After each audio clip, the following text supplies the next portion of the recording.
Right, so after the first attempt of sealing the lantern, there was an issue where the seal hadn't really quite got around to all the different parts of the bottom where it was leaking. And so it was a fail. And it was really disappointing because I was really excited, poured in the lamp oil, and then it just started leaking again. But not as much as it was before, but still leaking. So anyway, I had to go through the process, do it all again, wait 90 hours, believe it or not, for it to cure completely. And just feeling the inside, it's got more probably than it needs, but it should be completely tight now. So, and the way to test it is going to be with a bit of kitchen roll. I'm going to put some kitchen roll down. We're going to pour the lamp oil in really carefully so that it doesn't go over the edge, and then we're going to see if it leaks. And if it doesn't leak, we're all good. I still need to put these bits back. I've cleaned the glass, and got the little wick here, and then we've also got this top bit that goes on top to seal it in. Now I'm just going to make sure that it's not leaking. So this is the test to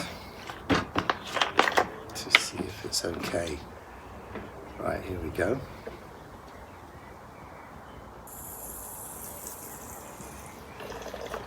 Ten minutes later. This little nozzle on these is so tiny, it just comes out really slow.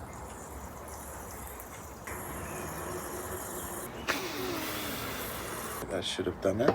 We haven't spilled anything over the side, so it is completely sealed, and that's going to last a very, very, very long time. But that is not leaking at all. I'm really happy. Right, I'm going to now put different bits back together, and then we can see what it looks like when it's lit up. So we've got the oil in the lamp. It's not leaking, which is fantastic. And so I'm just going to put this little lid back on, which is where you fill it up with oil. Just need to make sure it's tight. And we're going to tighten that down. Then we need to put our wick back in here. I'm sure it's called something else, but I'm just going to call it a wick for now. And then we've got our top that goes over it. And what you can see is that there's a tiny little notch here where the lever goes into that, like that. And then you've got these two little notches here to slide it in. So that's all nice and tight now.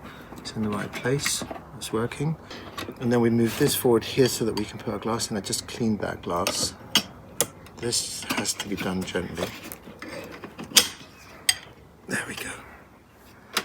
Right, and the reason why this comes up like this is so that you can light the wick that's in there. So I've just got some big, long matches. I'm going to use these to light it, like this. Yeah. Now, the thing about storm lanterns, which is quite amazing, I'm going to show you something. I'm going to put this down.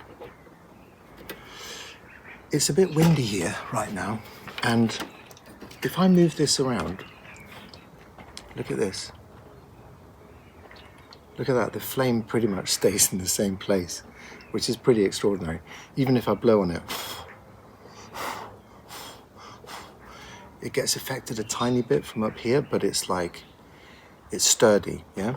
Which is why it's called a storm lantern or a hurricane lantern, because it's completely indestructible.